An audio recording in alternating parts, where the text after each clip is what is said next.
All right. So yeah, thanks very much for joining us. Hopefully this works. If it doesn't, ping me on Facebook and let me know if you can't hear me or if something doesn't work quite right.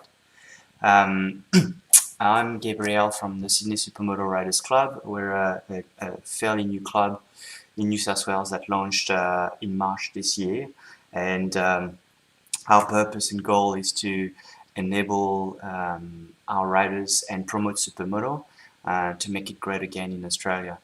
So what I'll do today is this is the first of a series of track talks aiming to give you some pointers on the different tracks we can ride with our Supermoto.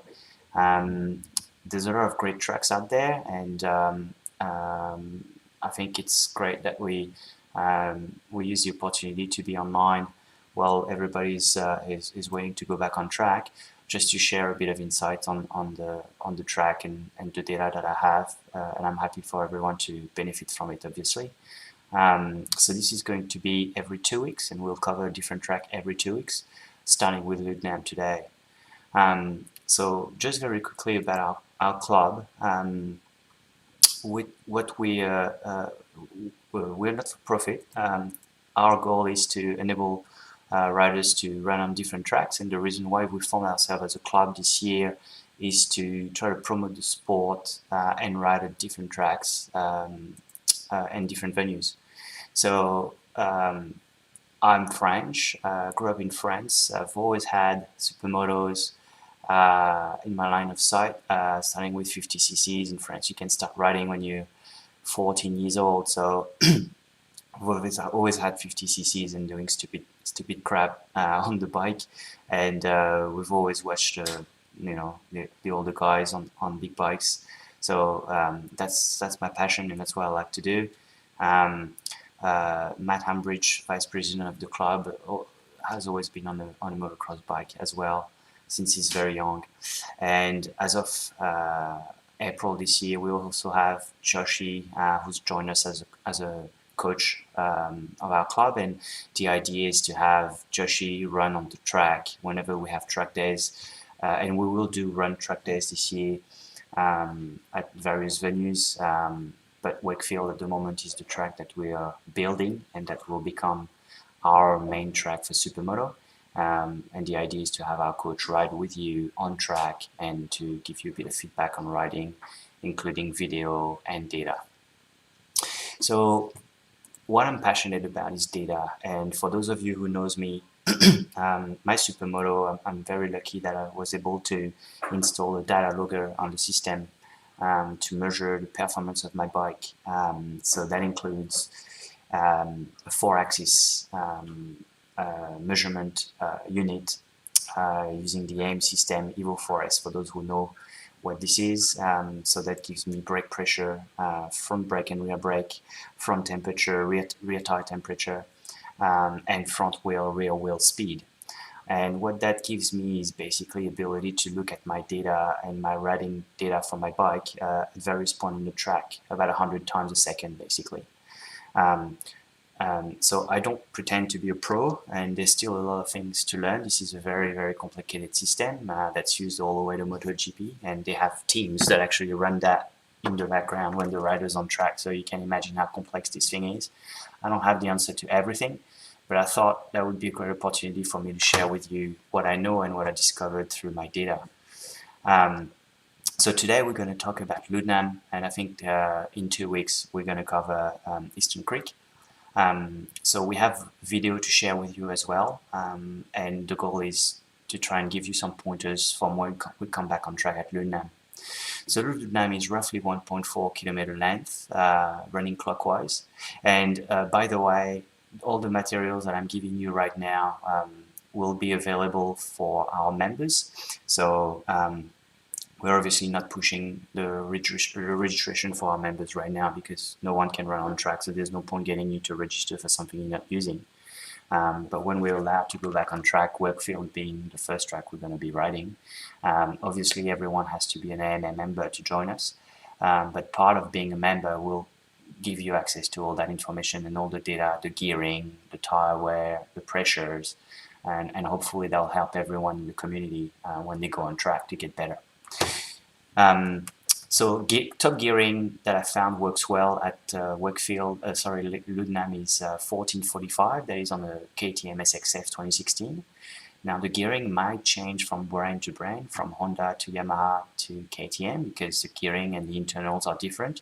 But roughly that seems to be working quite well. So that gives you that 12,500 RPM at the end of the straight, which is about 146.7 kilometers. Actually, I think since then I've got to 150.1, something like that. So 1445 is definitely the way to go. I know this works with FS 450s. I'm not sure about Hondas, but I would guess it's roughly around the same ratio. For those who don't know, there's actually a great website that exists and that allows you to select your gearing as well. And there's two. The first one is called Gearing Commander. So that works with supermotos. That also works with road bikes. So you just input the type of your bike, the gearing, stock, custom, and that will give you speed at certain gear. It will also give you rear sprocket, front sprocket difference. So that is a great find and a great website for those who don't know it, Gearing Commander. And the other one that is really, really good from a gearing point of view that's quite new is called Gearing Calculator. This one, actually, no, this is new. Sorry, this is not that. This is... I think this is this one. Shift Tracer. And basically this one is very good too because it allows you to calculate the amount of links you need on your chain depending on the top speed that you want. I found this one very, very handy. So it gives you basically your RPM, your top speed, but also the amount of links that your chain would need. So very recommended very much. It's blocklayer.com. So back to the track. So actually my fastest lap has increased since then, but I'll show you today the data of a 51.1 lap, which is, like I said, and I will repeat this. I'm not a fast rider by any means. I'm okay, but I still have a lot to learn, and the guys that are fast in this series will look at it and probably laugh. If anything, I would love to have some pointers from you or ride my bike so I can show your data. But yeah, in all seriousness, I'm not pretending anything here. I'm really just genuinely trying to share what I know with people. And once you get better and you get faster than me, please share with me what you know. So Luddenham, this is the tire chewer. It's very, very difficult because depending on the temperature,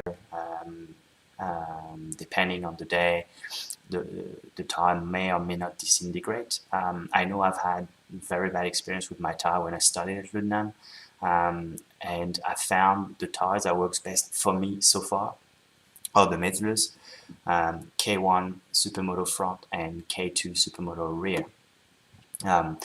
The tire is irrelevant. What's relevant is really how well set up your suspension is, how your riding is adjusted to the condition, your weight, etc. So really, doesn't really matter. I'm just giving you a combination that I found works at this track.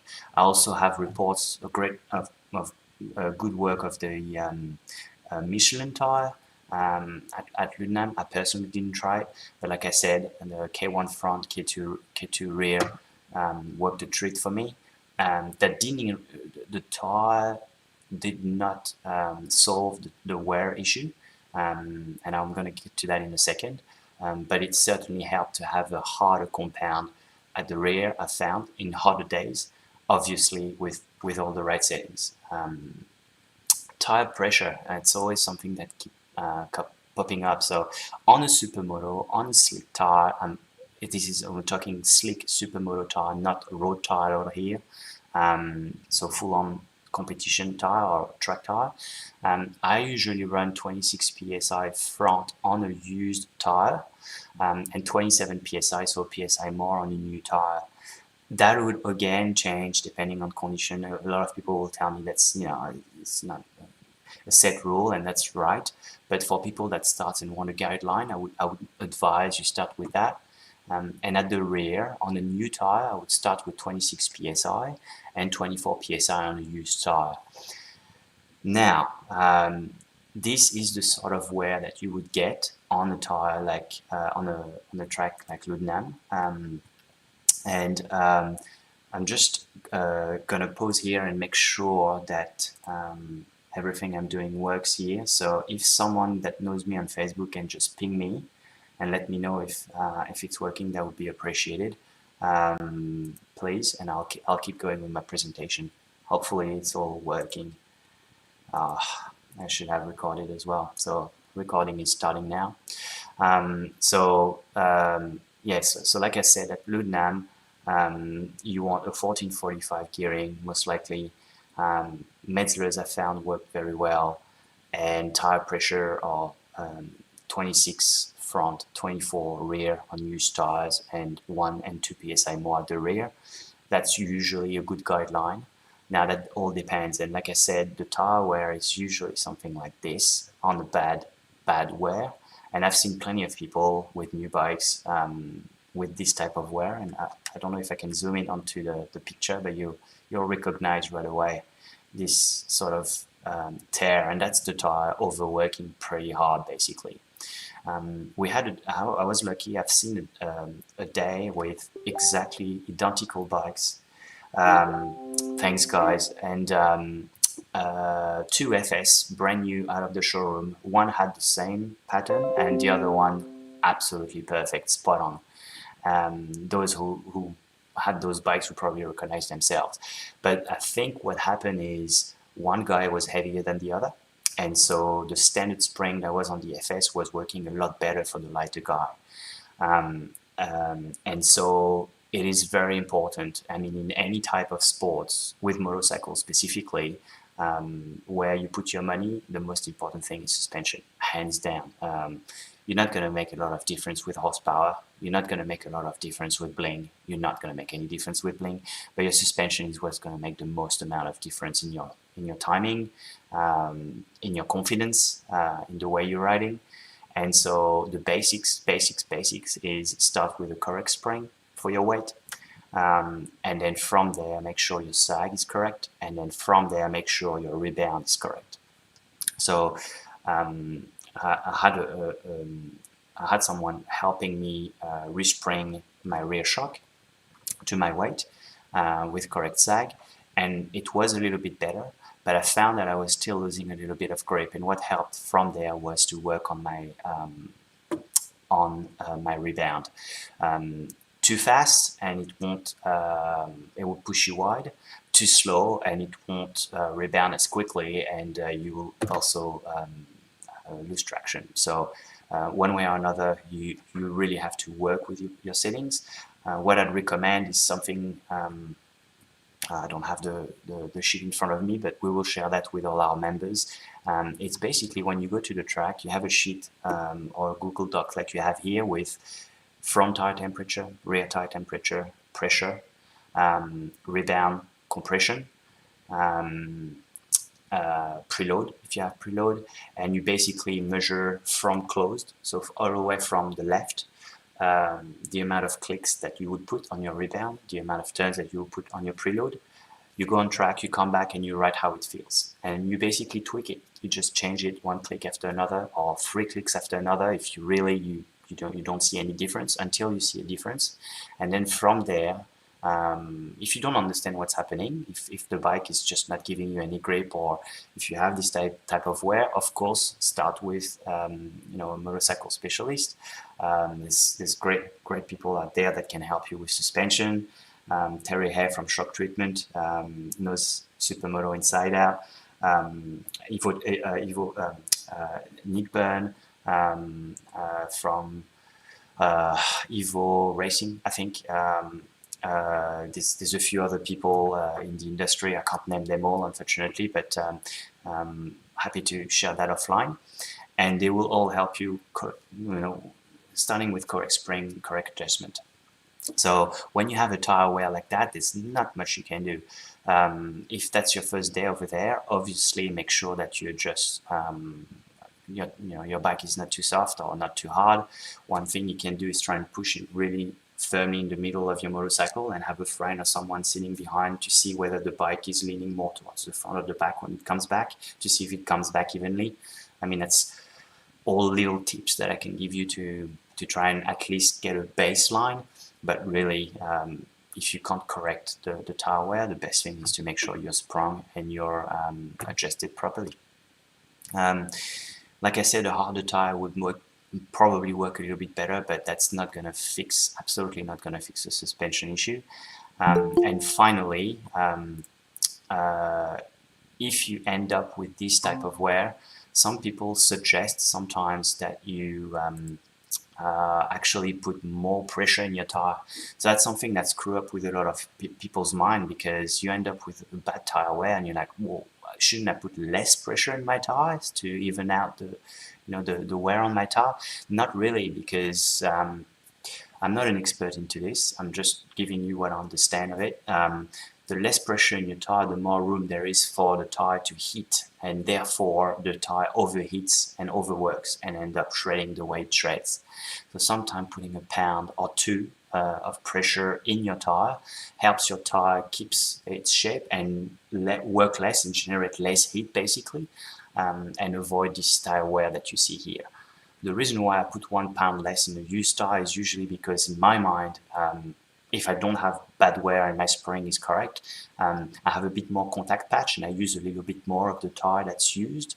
On a brand new tire, it doesn't matter. A harder tire will still work very, very good. Obviously, if you find the limit of the grip, it probably means you're too hard. It probably means something else is wrong with your suspension. But as a rule, yeah, if you have a very bad wear, it could also be that you don't have enough pressure in your tire and you're overworking your tire by giving it too much heat. So hopefully that helps. The front tire on the right hand side gets a beating because these are all the fast corners. So on the fast corners, you obviously start shredding the front tire. I personally didn't have a lot of issue in my front tire. Like, this is the front tire the same day that you see the picture of the rear tire. So that wear wasn't too bad, really. But I know at the front tire, some people lose feel, and at Luddenham, like you will see in the data later, there's corner, the last corner before the straight is a decreasing camber, which means it's going downhill. And as you're on the power, you're squatting in the back and overloading the front. And what happens when you do that is you're losing grip in the front and tuck the front in. So obviously, you, as a rider, you can do things to compensate that. So move your body to the front of the bike, and that's why some people use the elbow or really start leaning in the front. It's just really to put weight in the front tire. That's why also in Supermoto, people put their leg up, the leg at the front of the bike. It's not to look cool. It's not to pick up the bike if something happens. Although at low speed, that's probably what they would do. But it's really just to put weight at the front of the tire. That's the reason why the boot is there. So if you load your tire enough, you shouldn't have too many issues. But obviously, if your front is starting to skip or offload, it could mean that either you are too hard, so you're too slow in your rebound. So the front is bouncing, but it's not bouncing quick enough. So as you hit the bump, it's not coming back and giving you traction, and potentially starting to cause that skippy feeling. So sometimes, and especially at the last corner of Luddenham, you want to open your rebound a little bit to make your bike bounce back faster and have a little bit more grip on the edge. There's some trade-offs in doing that. When you push the bike in turning, because the bike pushes you back, obviously it does wear on your tire and sometimes pushes you wide as well. But I'm just giving you pointers that you can try if you're feeling like your bike is skippy or it's not giving you any confidence in the front end. I found, for me personally, my rebound at the front was an issue, and obviously, before rebound, the first thing to do, like I said with the rear tire, is suspension and springs, and making sure your springs are correct for your weight.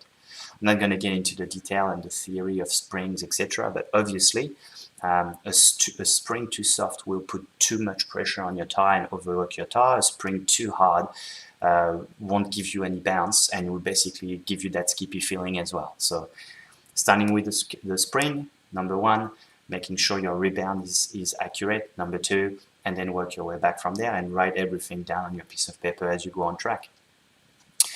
So that was for tires. Now what I wanted to do was to share with you the video of a lap at Luddenham, and then we'll get into the detail. So we'll be looking at speed versus throttle. We'll be looking at speed versus braking, leaning angle, where the bike slides, etc., etc. But to start with, let's have a look at the video, and hopefully you can all hear the video. I've done some testing before. It looked like it was working. If you guys that are on Google Hangout can't see this, there is a link for the YouTube video there. So check the video as well. It might work on YouTube. All right, so this is a fast lap look at what's happening there. And before I hit play, just a bit of an explanation what's on the screen.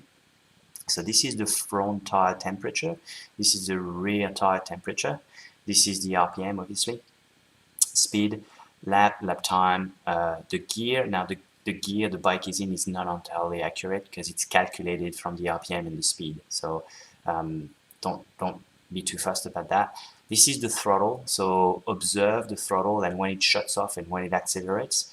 This is the traction bar. So this is a little workaround that I had to do because obviously the software doesn't really allow me to do this properly yet. But the traction bar will stay in the middle and it will slide up when I lose traction, and it will slide down when the wheel starts to spin slower than the front wheel. So hopefully that makes sense. Move the bar on the right, the rear starts to go faster than the front. Move the bar on the left, the rear starts to go slower than the front. So back in basically. So let's have a look. Let's go.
Alright, so that was one lap. It was pretty laggy. I think it's because I'm sharing my video on Google Hangout as well. I might see if there's still some people on Google Hangout. There is Chris and there is Revolution. Maybe guys, if you're on the YouTube stream, what I'll do is I'll stop sharing my screen on Hangout and hopefully that'll make things a little faster. So just follow on YouTube if you can, but stay on the Hangout because if you guys want to ask questions after the presentation towards the end, you can ask them on Google Hangout directly. So I'll just stop sharing my screen here, guys, and we'll move back to the video. So yeah, so with the video, hopefully that helps. What we'll do is I'll just go back to that video again and just show you a few places where I think it's important to stop and explain what I'm doing there. So that's obviously the straight, and as you can see the gearing here, yeah, it's actually 10.5 RPM, which I think you could probably go a little higher in terms of RPM, but it's probably not going to give you any more horsepower at the end. So I think we're pretty good there. 146 here, like I said, I think I've got 150 now. So it all comes down to how big of a, I'm sorry, I can't probably say the word on YouTube, you have, and how willing you are to open the throttle before the straight. Obviously, for those who know Luddenham very well, you can tell that I'm chickening out. I should probably be a lot more hard on the throttle when I come out of that back end. So as I come in here, you basically want to hug the left-hand side wall. You want to use as much track as possible when you tip it into that corner. You obviously are around 150 km an hour, so you want to maximize your braking point and not have to brake too early and then tip in too early. So what I do here is when it comes time to tip it in, I hit the brakes. So we're going to see the brakes hit the bar hit the brakes here, and then what I do is I let the brakes go and I drop a gear, usually drop a gear. And by letting the bike and the engine braking pull me in on the inside, I'm already ready to go. I'm already on the right hand side of the bike, red road racing style on the Supermoto. So I don't have to worry about anything. At this stage, on the bike, if you look at me on the bike, I'm on the right hand side of the bike. I've got my foot ready to go on the downhill shift. I'm ready to just let the bike drop one gear, let go, and then the speed allows me to start tipping the bike right away, and I'm already ready on the throttle to pick the bike up. So it's not an action of pushing the bike up or turning the handlebars. It's really drop a gear, let the bike pull me in, and I'm already on the throttle, ready to accelerate to pull the bike back in. And when you do that, you're on the apex, obviously coming out. So that's what it looks like.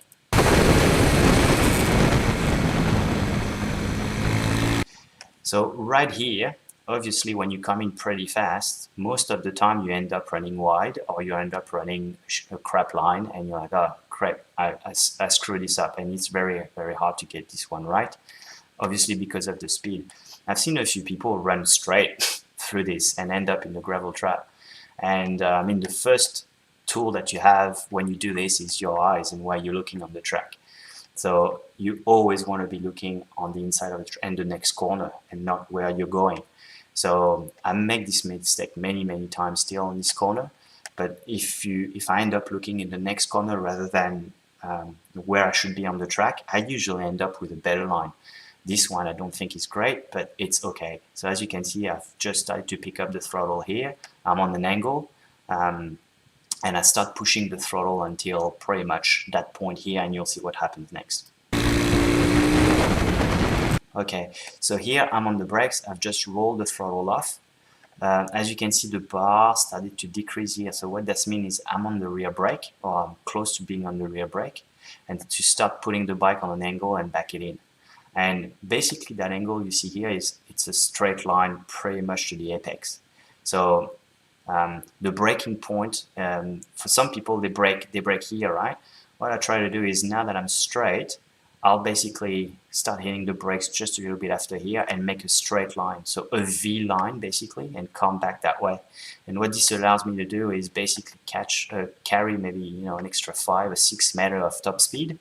Obviously brake really hard, but as I stop myself here with like almost low speed, like the bike would fall on itself because I don't have enough speed, that's where I pick up the bike with the throttle and push the bike up, so I can basically square it and accelerate right away. So that's what it looks like there. So that's where like the bike literally would fall. Like the action of pulling the throttle is what allowed me to pull the bike up. And obviously there's quite a lot of grip on this corner, so you can really push your throttle here when you come out of this corner. And don't be scared, obviously it's a little hard to say, but yeah, there's quite a lot of, because look, we are at 39 k's an hour. It's nothing, like and obviously that gear doesn't work here. I think it's in 3rd gear, something like that. So you can really just push your throttle here and try and get as much acceleration before the next corner. The next corner is really tricky. We'll see on the data later, because I compared the lap that's a second slower, and all the time pretty much 0.8 of a second is made on this corner. And here's what I did on this lap that made that second better. So I end up in the middle of the track, not on the far right hand side of the track, in the middle of the track. I can't tell you why now, but I think it's because there's a decrease in camber here as well. I think it's pulling towards that way. So if you're too far on the right, you don't end up actually turning fast enough. So middle of the track, and then I cut right in the middle here. But the mistake I made before was to run wide. And when you run wide in here, there's nowhere to go, because the track, as you can see, it comes back on itself. So you end up wide there, and then you have to roll the throttle off and then accelerate again. And there you go. Here you've lost, like at the end of this, a second, because you're pretty much full on throttle until the end. So you really want to end up in the middle of the track here, so you can really push your throttle all the way here, cut in the middle, and then apex on the inside here. So that's what it looks like. So you see, middle of the track. If you're too far on the right here, you're screwed. you're losing, you have to roll the throttle off, and then you're screwed, you're losing all that time. Because remember, with a bike, what's important to make time is not how hard you brake in, although if you're Marc Marquez, obviously that makes a whole lot of a difference, but it's how hard you come out of a corner before a long straight. That's where all the seconds are made. So that's why all the fast guys at Luddenham, they're really, really good here, and you can't follow them, because as soon as they come out of here, they're pretty much full throttle, and it makes over 100 to 100, 300 meters, seconds. So now this is a corner that's now becoming really bad, because there's a bump, I think, on the inside line and pretty much in the middle line. So the line I have here is actually not optimal. I think that was back in November. I used to run really close to the ripple strip, and I found that was pretty comfortable, and that wasn't really upsetting the bike. I think since then I've now changed to middle line, but the inside line here I like, because the trade-off is I have to roll the throttle off a little bit, and here you can see I'm not on the throttle, so I should really be on the throttle all the way here, but with that bump it's really, really touchy. But what I like about being on the inside of the ripple strip is as soon as you hit that inside, you can just gun it, and basically it pushes you wide all the way to the left in here, on that corner, and you can really just basically make a straight line. That's what it looks like.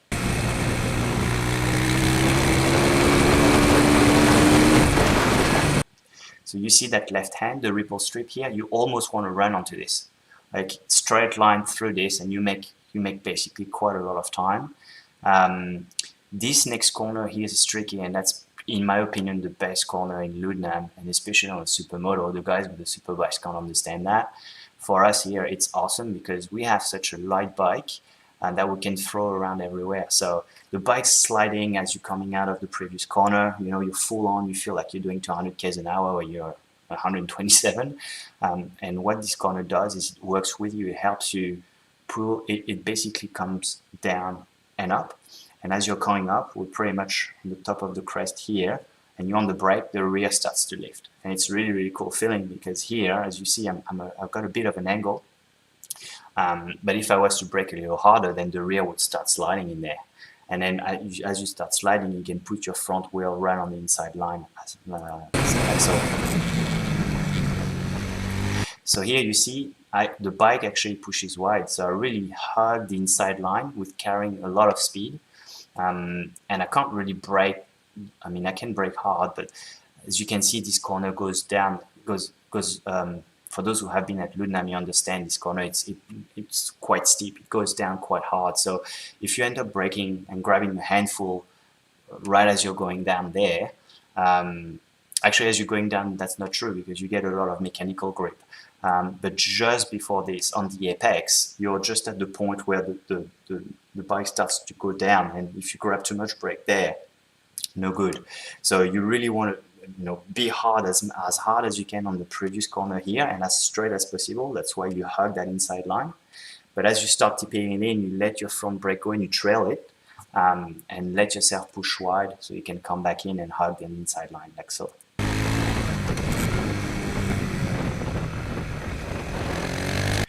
This corner here, I'm not good at it. I've seen guys a lot faster than me here and making a lot of time as well. So I can't really recommend what's good and not good here. I mean, I feel pretty slow on this corner, but I'm sure that there's a better line that can be taken here. I can't comment. But the next corner is the tricky part, and that's the one you want to nail if you want to improve your lap time.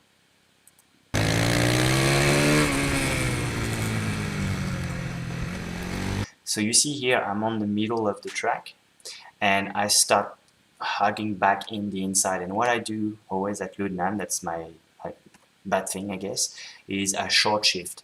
So as I get into this line, it's decreasing camber. I'm not really confident with the rear. I feel like I'm always going to lose grip there. I've seen someone high side there and hit the wall. You will recognize yourself if you watch this video. And yeah, don't really feel like doing that. So I short shift, I put one gear up, and obviously I'm a bit lower in revs, like at the moment 5,000, so I think I gear up or maybe I'm already in fourth, but yeah, pretty low. But what this allows me to do is it allows me to open it wide. and all I have to focus on is my line and making sure I come out. And where I short shift, you want to make sure you have it right, so not too late or not too early, otherwise you have no power. But right as I get just before I hit the apex, I short shift and then I push it wide, and I run as wide as possible, almost. And as I know someone, a certain person with a yellow SV, I'm not going to name that person, who basically run over the ripple strip there and almost to the wall and comes back.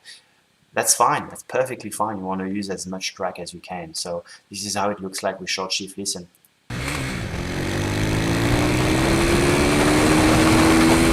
So that bit here on the left is what I'm talking about. You can really run. Obviously, the ripple strip, be very careful. I've run on this ripple strip a few times, and this is slippery as, especially on wet. Obviously, it's impossible on wets. But on the dry track, you'd be surprised there's no grip on those ripple strips. So yeah, if you hit it on an angle, no good. You want to make sure you're straight. And that's it. Once you get into the straight, you know how to do that. So hopefully that video analysis helped. What I wanted to show you now is how it looks like from a data point of view. So my system shows me the line. It's pretty precise, and this is a, we're going to look at it in the system for a sec, but the blue line is a second slower than the red line. So I find it interesting, especially in turn one here. You see how wide I run here, and you'd think here that the line number 2 would be faster. And actually, I think when we look at the data, I think this the slowest line is actually faster here. But what happened is that second line here, you see the red, I push a little wider and then I come back in, and I'm able to hug the inside because I actually V-shape the corner. So I'm probably a bit slower here because I end up shaving a lot more speed than the blue line. I carry speed with the blue line, but I stop a lot more with the red line. However, I come out a lot harder on the red line because now I pick up the bike straight, I can open a lot harder. And also what it allows me to do is to actually hug my inside line and then get a much better drive out of this corner. And it's funny, but this makes a second difference. So the fact that here I ended up wider, slower, but then squared the bike and accelerated faster, and was able to then hug the inside line here and come out a lot more on the inside here, which means I was able to hug my throttle, hold my throttle a lot longer, which means by the end here I was pretty much 0.8 of a second faster. So yeah, so I guess what I'm trying to say here, and I'm hoping that helps everyone to understand, is it's not about carrying as much speed in the corner as possible, because you end up wide here and you have to shove speed off. It's about, in some corner, in some instances, making sure you set yourself the best for the next corner that makes the most difference in the track. And that's the same for this corner here, which is what I was saying earlier. If I was able to nail this a little better, between this corner and this corner, you make 2.5 seconds, 3 seconds, pretty much on your lap time, without having to push too much on the rest. From a throttle point of view, this is what it looks like. So that's interesting because that's throttle versus speed. And what this show you is I'm very shy on the throttle here, as you can see, and I start opening the throttle full on here. Some people will have the throttle full on here, and you can imagine how much difference that will make here from a top speed point of view, and therefore from a time point of view. Also, what I do is that you see I roll the throttle, so I basically lean the bike, and we'll have a look at the data in a sec. I lean the bike here and I start rolling the throttle off on the front brake. That's, as you can see here, it's green, so I'm not using the throttle. I'm just using the mechanical brake of the bike, and then I'm picking up the throttle basically here as the bike stands up. And then here, hard on the front brake. There's no throttle at all. Now, I find it interesting, but I'm actually really shy here on the throttle. I just said earlier, there's a lot more grip. You can use it, and I'm not using it. Actually, if I look at that, I'm 97%. So yeah, I guess the chart is not really accurate. The yellowish here is 85% throttle, so it's still quite a lot. In this corner here, there's obviously not a lot of throttle, because you really want to set yourself up to come on the inside as much as possible for this corner. And that's where I'm saying here, that's, if you end up too wide here, that's not going to be red, that's going to be yellowish. You're not going to be able to have the full throttle, and therefore here hold it full. And I would be lying. I mean, the data shows you I'm not holding the full throttle through that whole corner. If I was, I'd probably make a bit more time as well. I just feel like I can't. With those bumps and everything here, it would just be too fast. I won't be able to hold the line. As I come out into this corner, roll the throttle off as I start tipping it in. And then it's all trail braking from here with a bit of throttle. You can see maybe a bit of yellowish here. And then basically here front rear brake. And I use the rear brake a lot as well to pull me back in if I feel like I'm too hot on the corner, or actually every corner. There's always a bit of back brake, and with a lighter bike as well, it makes a big difference. So think about using your back brake to help you carry the line that you want to carry and not focus just on one hand and one brake. You can make a lot of difference with the rear brake. So this is a corner that makes a lot of difference with the rear brake for me. This one is another one, big time. And sometimes a little bit here if I end up coming too wide. So that's from a throttle point of view, from an angle and bike movement point of view, so where the loss of traction is. I thought that was interesting to show you that. So that is bike wheel spin versus throttle. So that's where the wheel spin will come, which is basically just as I'm starting to roll on the throttle here. So I can't really explain the value of the throttle here. It's a bit complicated, but it's basically the difference of front versus rear wheel speed, basically the indicator is between 54 and 56. This is normal. Like there's a bit of difference in spinning, but that's not going to make any difference in sliding. Under 54, the rear wheel is starting to back, and above 56, you're losing traction. So as you can see here, I'm pretty clean. There's not a lot of places where I slide the rear. This would probably win one corner when I do so, but also reminded here that it's actually you're very, very slow speed, so you will be sliding anyway because you're actually really hard on the throttle. This one being another corner here, so it's actually not too bad. But what's interesting is this corner, and what I was saying earlier about the fact that I feel like the bike is skipping and sliding on that bump. That's confirmed here with the data. So holding it straight here on the throttle when you have the bike sliding here is challenging. From a sliding point of view, this isn't look too bad, but you see this corner here, for example, 55.8. It's not that bad, but that explains also what I was feeling on the bike earlier when I said I feel like this corner I'm crap and I don't have a lot of grip. It's probably true, and that probably means that either I have the wrong line, or I could probably set my bike better, or I should probably slow down actually to try and come up faster with less angle. I probably carry too much angle, which is why my bike slides, and that's not the data point that I could be looking at later. And this corner, which I mean, it confirms that I'm just way too shy on the throttle, because there's absolutely no issues with grip on this corner, at least from my bike point of view. And basically that's the same with the leaning angle. So that's where my bike would lean over in turn one. Is that? Yeah. So I think what we can do now is, well, we finished with braking actually. Yeah, so braking is, as you can see here, I start touching the brake on the straight. Now this is not accurate. Okay, I don't want to show you this. So this is what the data would look like. And what I thought I'll show you is, so this is on my screen. This is the graph I was showing you earlier. So let me explain to you a little bit how things work. There's quite a few data points that are important in what I'm looking at. The leaning angle is obviously one, but the leaning angle doesn't really bother me really. That's not really important. What's really important is the traction.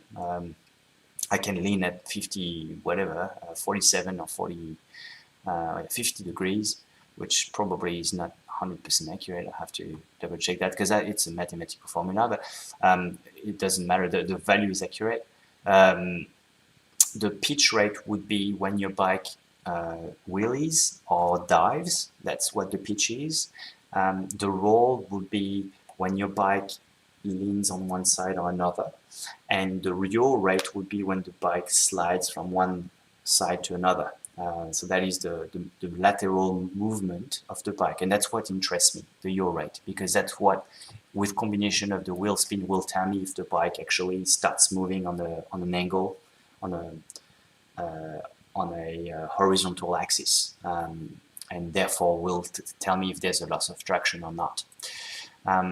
So brake pressure, you understand. Front tire temperature. I haven't covered the tire temperature. To be very honest with you, I think it's not really accurate. Or maybe it is. It's just that my sensor is at about 8 centimeters from the tire, because those tires go very fast. You can't have it like 0.3 of a centimeters, and I think those 8 centimeters make a big difference in the reading of the data. So I can't imagine my rear tire being at what it is 48 degrees, my front tire being at 48 degrees max when I am on track, which, by the way, if you look at the map, this translates as corner number 6. I think the tire might be a little bit higher than that, but again, that's what the data says. So maybe that's what the front tire runs at, 50 degrees on a hard braking corner. That's rear brake pressure, and that's rear tire temperature. So maybe we'll cover the rear to start with, the rear brake pressure. And I'll just show you the map and the yeah, there you go, and corner number, so you understand. So this is your R straight with corner number 1, corner number 2, and so as I'm on the straight, I start hitting a bit of back brake at the middle of the no, that was a mistake, I think, because obviously I'm moving on the bike, so every movement I do, yes, so I don't actually hit the rear brake in turn 1. I should. So like I said, this is not perfect. I should really be, and sometimes I do, sometimes I don't. But this corner obviously is where I would hit the rear brake, and I mean the pressure is irrelevant. It's 100 psi of pressure. All it means is I'm using a handful of back brake here to put myself and my bike in a slide. And as you can see, it's a pretty quick action. It just takes, I mean, I can look in seconds, but I'm sure it's like less than a second I'm on the rear brake. But hard enough that the rear wheel obviously starts to wheel spin. As you can see here, that's my wheel spin, so it's going down, meaning that the rear wheel goes a lot less faster, a lot less. So here I'm on a slide, and you can see here the time for the rear wheel to catch up. This is where I'm backing it in. So I'm backing in the bike without rear brake, pretty much. See, there's no rear brake here, and the rear is still sliding. So all it is you hit your brake, you push your handlebars to make the bike slide, you let your back brake go. Now some people will keep the back brake. I also sometimes keep the back brake too. Like really, you should. Again, I'm not saying this is 100% good. It's just I'm still learning. I've seen data from guys that are fast, and they are a lot harder on the back brake than on the front brake sometimes. It's incredible. A lot of motocross guys that I see, and it's one person I've seen on my bike, they use the back brake a lot and actually start cooking the back brake. So something to think about and to practice in your next track day at Luddenham is back brake. So then I get into this corner, and so what I like to do when I come to that V, right, the moment where the bike is almost falling to the, well, not quite falling to the ground, I still probably have a bit of speed to wash off. So this is my GPS speed. I'd use a bit of back brake to actually wash the little extra speed that I'm carrying that makes my bike run wide from the apex. So from the moment I hug the apex, I start using the rear brake and let go of the front brake, because by that time I'm starting to pull the bike on the side, right? I'm starting to lean. So the more leaning angle you get, the less front brake you need to. It's a balancing act, right? Your bike is absolutely straight, you're full on the brake, and as you start leaning, you start letting go. But when you do, you transition to your rear brake, and you start being harder and harder on the rear brake. And what this does is the bike, from being like this, starts to squat on the back, squat, and turn. And now when you accelerate, you have your bike straight. and ready to accelerate, and not completely from this to this, which can upset the bike and also make you lose traction. So using also the back brake helps you keep the bike in a squatting action, and therefore turning better and having more traction. I know some people on Superbike as well, Eastern Creek, that would turn with the back brake on. So they will be on the throttle with the back brake on, just so that the bike is squatted and loaded and not upset, basically. So that's what happens here. And then when I get to this corner here, obviously don't use use a little bit of back brake here, probably to pull me in. But as you can see, it's not that much. In this situation, I don't use the back brake in here because I probably had a good line. Sometimes I do. Now, when I get to this section here and to the bump, that's where I would use a bit of back brake. Actually, here I don't. Now, I start using a bit of back brake here, which is probably when I hit the ripple strip. And then nothing here. And obviously, as you come above the crest, so here, if we can see the front brake pressure. So the front brake pressure here would be enormous. I would basically use the front brake to start putting my bike in an angle as well, sideways. So there's two ways you can make your bike slide: by hitting the rear brake really hard, or also by using the front brake really, really hard and being very light on the rear, because now you're diving the front and the rear is very light, and all it takes is just a little bit to make your bike slide. So that's probably what's happening here with my back brake. There you go. And now the bike is on an angle. I can release my front brake, right? And that's exactly what I was talking about earlier. Now I'm probably starting to hug the apex, and now the bike's pushing right outside of the apex, and I'm slowly letting go of the front brake, and that's where I pick up the rear brake, right? Because now I'm in an angle, probably 45-degree angle. So, and you see it's starting to pick up a lot. So now I'm on a real angle, so I can't actually grab a handful anymore. I actually have to let go of my front brake as I get more angle here. But I progressively start to put more back brake to help me put myself back in.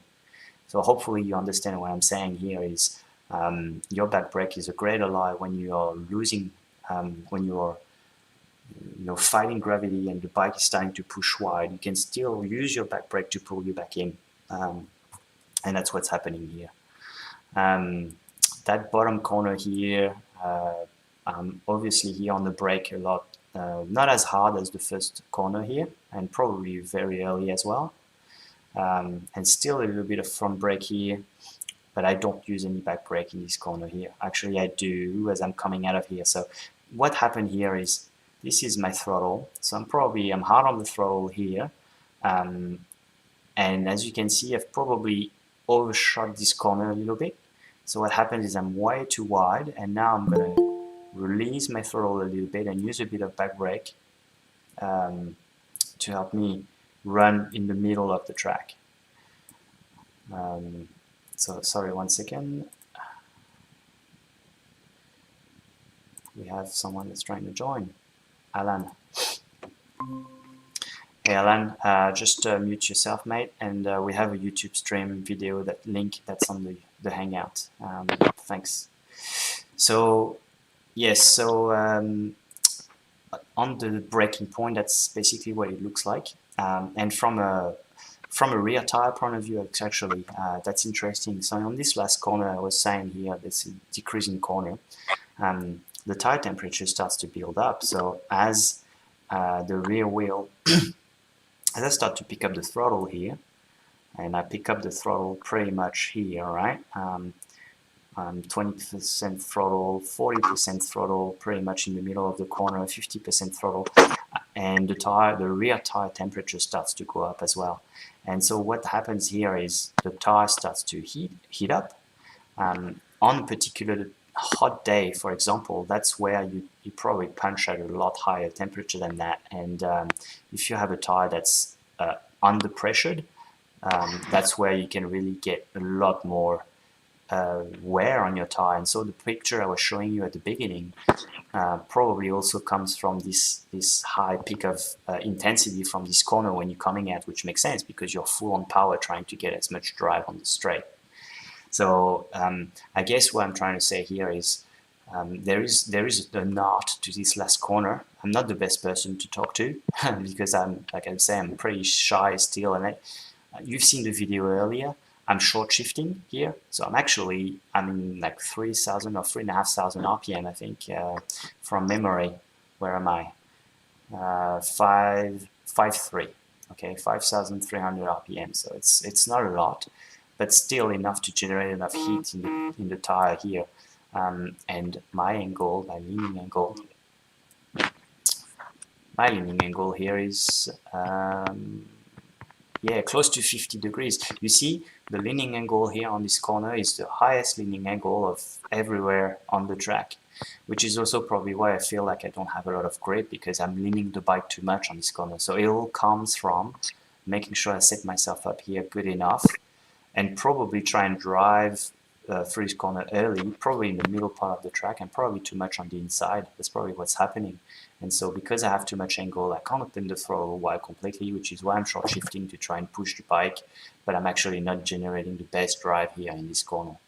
So long story short is, I think here what the answer is making sure you're in the middle of the track, and when you accelerate, you basically pick yourself up and back up, so it's as straight as possible, not at 50-degree angle. So you actually have the better drive, and that will probably also give me less tire temperature, because obviously here I'm on the side of the tire, so the wall on the side of the tire probably generates a bit more heat. That's for the data. And the last thing I wanted to show you now, I think would be interesting for everyone, is the split times. And this one I love because it shows me how potentially quick I could be. The split report, where is it? Come on, mate.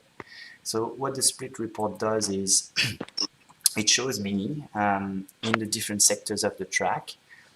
So you see here I've run 9 laps. Lap number 6 was the fastest lap. And lap number 2 is the track lap number 3 is the track I will compare together to see the difference in data, to see where I made that second. That's what I wanted to show you tonight. But what's interesting is in each of these sectors, sector 1, sector 2, all the way to sector 7, this was my best sector. So I made most of the time here in corner number 1. Then corner number 4, which is this one, which makes sense, right? Because I actually had a very good drive here. So I was faster here than every other lap that I did. And then at the end of corner number 6, so that will be here, it looks like I generated enough drive to be a lot faster here than all the other, giving me that lap time. So if I was to combine for all the laps the best section that I did in every lap, that would result in a 47 second lap. And that's actually not the fastest. I think I had a session where I could have potentially reached a 44 second. So what that means is it's very possible to identify in the data what I did better at each sector, and basically put a plan to try and reproduce it. And if you do that and you put those cents together, you end up with a much better fast lap time. So you obviously probably all don't have a system that sophisticated, and that's fine. But I suggest that you look at some GPS like Q-Stars, for example, QSTARZ. I'm not making advertisement for anyone. I'm not paid to do that. The reason why I'm saying that is because we've been looking at some of that for our riders, and what this does is it has a geometric, at 3 axes, giving you the leaning angle and the lines with 3 different GPS, the lines on the track, and it's fairly accurate. It's not as accurate as this, but you still come up with a software on Android or iOS app that will show you your lines and show you how much speed you carried and where was your breaking point. So So it won't show you brake pressure and all this stuff, but it will show you at least your speed, your sectors as well. And if you get something like that, it's a good way for you to start identifying, okay, what did I do better in this sector or in this sector, and then try and reproduce it. So finally, I wanted to show you the, and we'll probably finish with that and with questions in the end. So actually, if you have questions for me, I suggest you start joining us now on the Google Hangout link that's on the event page of the event, of the Facebook event. But what I'll do now is finish by showing you two different laps. So a fast lap and a lap that's a second slower, and we will see what the difference is. And again, if you have questions, join Google Hangouts, and put yourself on mute, and we'll open up questions in the end. So this is 52.7 and a 51.4, so yeah, close to a second difference. And what we'll do is have a look at the difference, and also what I'll do is show time versus difference. So the line that you see on the bottom is the time difference between the first lap and the second lap, so resulting in a 0.874 of a difference at the end of the full turn, right? So that's very good to show you between sector 1, 2, 3, 4, all the way to 7, where did you make the most of your time. So it looks like at the end of sector 1 here, I made a bit of time, but then I lost it. I made something probably I was trying to carry too much speed, and then coming out of the corner, I was, overshot it and lost my time that I made. But what I did really good seemed to be from that point on, so from sector 4, which is very consistent with what I was saying about, carrying as much speed and nailing this corner pretty much, and this corner, to make the most of your time. So here you have speed versus throttle.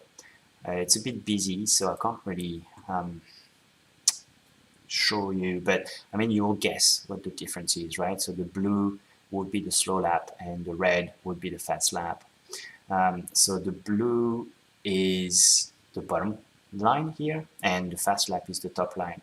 So basically what happens is that you can now basically roll the throttle off in this corner, and I was on the throttle later as well than my best lap. And if you remember what I showed you earlier, and actually we can probably compare that in the map,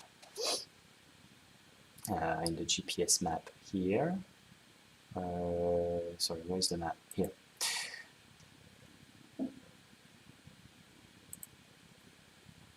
So this will show you the two different lines between the fast and the slow.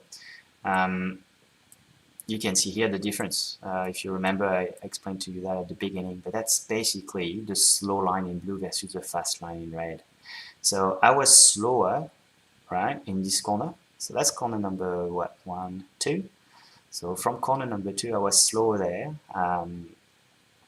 than the blue line, but it allowed me to stay much more on the outside line and then cut in the middle.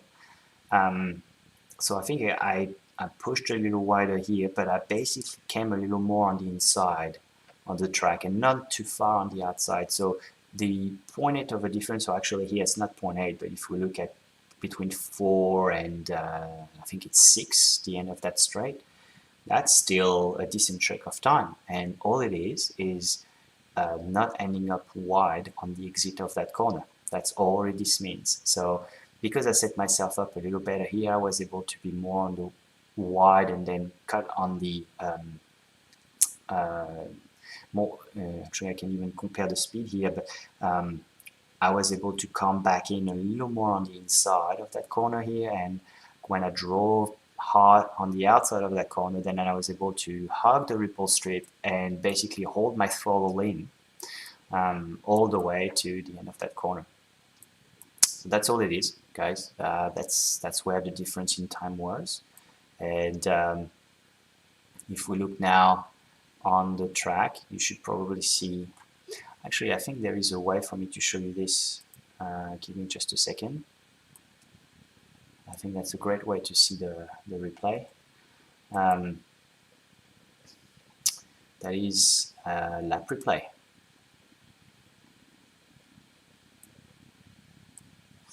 Um, oh, I think my computer is starting to die a little bit. Okay, lap replay. All right, so let's see the difference between the fast and the slow time, and you'll see the two lines technically that will cross each other between the 52 and the 51. That's not this one. It's a 51. All right, doesn't matter. Let's take the 52.7 and the 51.5. I don't know where my fast lap is now, but let's start. Okay, so coming on the first corner, they're pretty much all the same. See the throttle on the first lap, the slowest lap. I'm faster on the throttle here. Brake pretty much the same way, but I'm accelerating earlier, which means I end up wide here, right? Whereas the first one I was a little less wide, but I'm able to hug in on the inside and look at the throttle here. There you go. I'm full throttle way before the earlier one. So that makes the difference. And you see the line starting to divide. My bike is faster than here because I was on the throttle earlier here. So I end up with a good lead here. Right, so I carry my lead in this corner. Let's look at throttle. I'm a bit early on the throttle here too. So there you go. I make a big difference here as well, which was explained by the data earlier.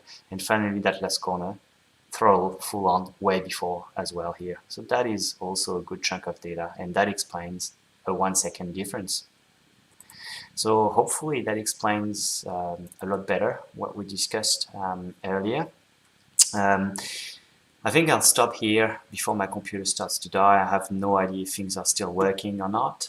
Hopefully they do. Like I said, we'll make this content available to our members, and every track analysis I do, I'll just make sure that this is available to our members of the Sydney Supermoto Riders Club.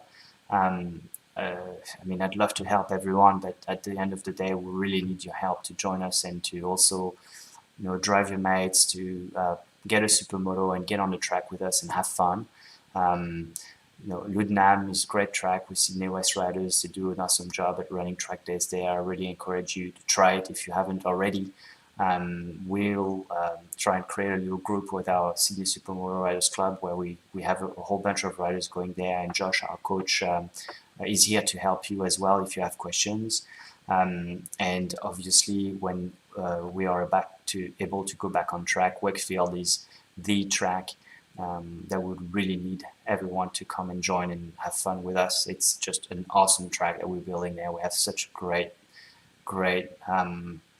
opportunity. It's just massive, and the only way we can make that stick and it is to have everyone join us over there and make it a good event to prove the track owners and everything that we are serious and we have the numbers. So yeah, I'm just really keen to ride with you guys, and also the track in 2 weeks' time will be Eastern Creek, so we'll do a similar session, and I'm hoping that the information I gave you today was awesome and helpful.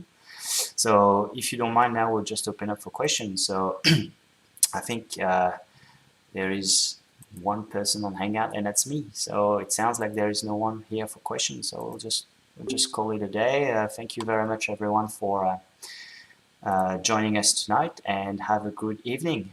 See you later.